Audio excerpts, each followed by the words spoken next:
Alrighty, welcome back to Ask Dan Anything. My name's Dan Munro, confidence coach, co-founder of Brojo, and today we're doing one of the Ask Dan Anything questions. The question I got today was, how do you deal with being ashamed of being an introvert? And I want to tackle that one today. In case you're wondering, the reason I'm wearing my girlfriend's robe is to make a point, because technically, depending on what assessment I use, I'm an introvert. Other ones it says I'm an extrovert. It goes back and forth depending on my mood. But I have been assessed as being introverted, and I want to show you that I'm happy to do something slightly silly in a public forum whilst also being introverted. Okay, it doesn't stop me from doing that.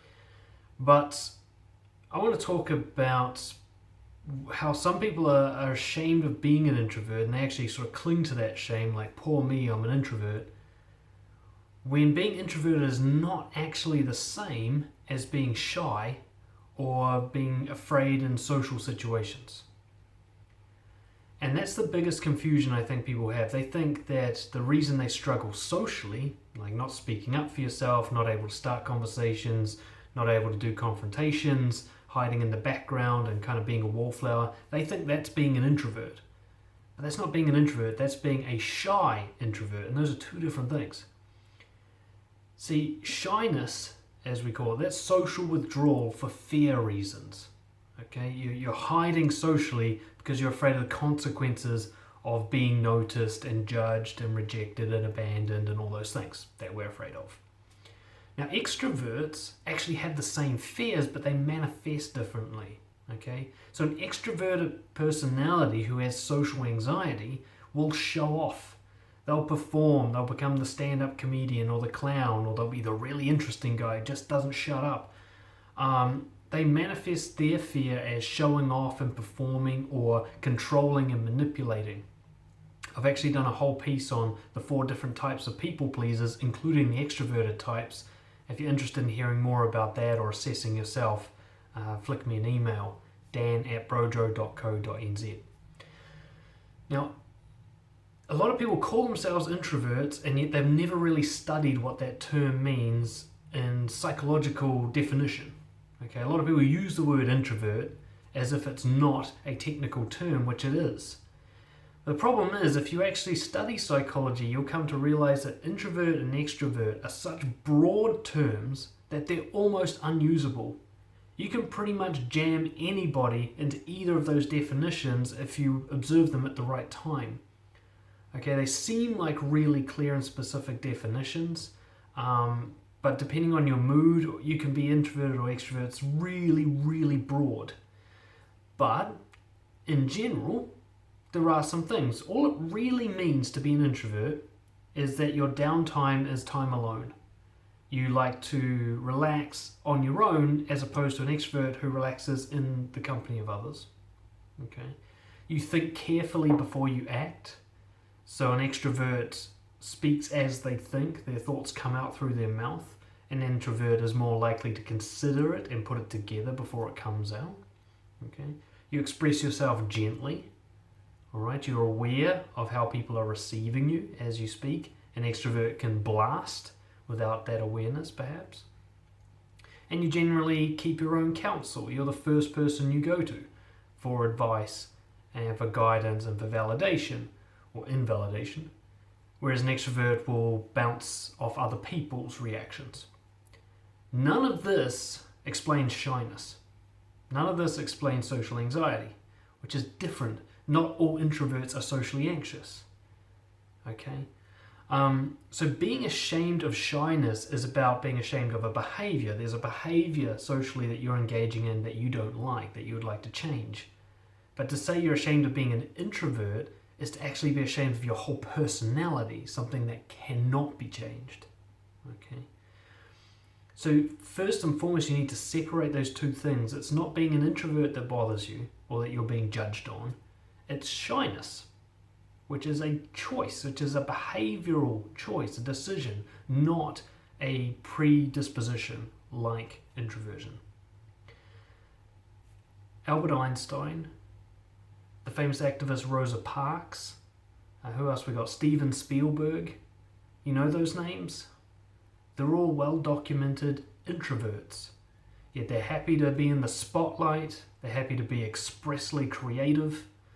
They're all highly noticeable and all introverted, according to what I looked up online for 2 seconds.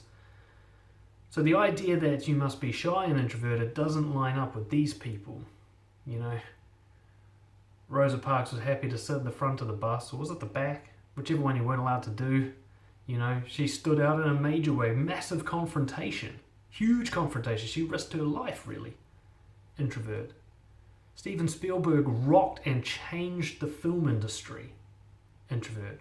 Einstein changed reality for us. Introvert. So it's not about becoming more extroverted. You don't need to change your introversion. You can be introverted for the rest of your life. In fact, you're going to be if you are an introvert. Unless we come up with some technology that literally rewrites the core of the brain, you're going to be introverted for life, but that doesn't mean you have to be shy for life. And it certainly doesn't mean that you have to be ashamed of being an introvert for life. You can use it, harness it, embrace it. But embracing shyness and withdrawing socially is not the same as embracing introversion. Introverts still socialize and they still form connections.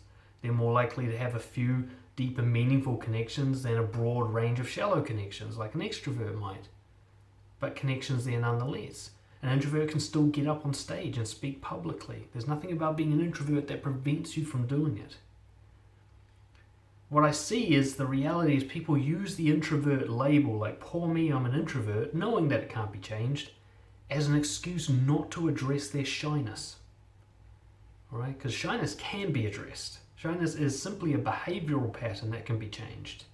And the emotional reaction changes after the behavioral pattern. So you start changing the way you socialize, you become less afraid of those things you're afraid of. You can't change introversion though. But if you say shyness is because of introversion, it like lets you off the hook. Oh, now I don't have to do anything that scares me socially because I'm an introvert, can't be helped. It's not true, it can be. Okay?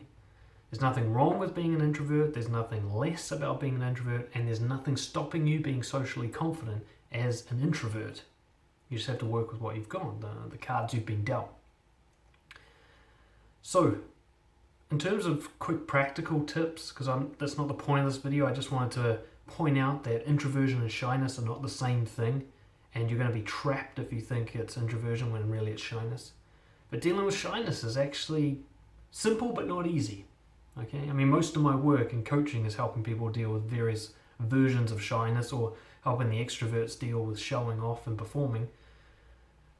Toastmasters, deliberately exposing yourself to a little bit of public embarrassment, confrontations, what else have I got? Showing off your creative side, like publishing your creative works, talking to people about how they feel about you instead of trying to guess. These are examples of the kind of behaviors you can do differently in order to work on your shyness, in order to desensitize yourself to fear through exposure. This can be done in small, manageable bites and built up over time, combined with various anxiety-reducing techniques that I've talked about in other materials. In order to build up social courage, you can be highly introverted and highly socially courageous. You can be an introverted leader like Bill Gates, okay? You don't have to be shy though. So I just thought I'd throw that out there because your introversion might be a life sentence, but your shyness certainly isn't. And if you want further help with this, please get in touch with me, dan@brojo.co.nz. Please leave your comments and feedback below. I love to hear what you guys think. I'm always looking to improve my ideas, of course. And we will see you all next time. Maybe wearing something else. We'll see. Cheers.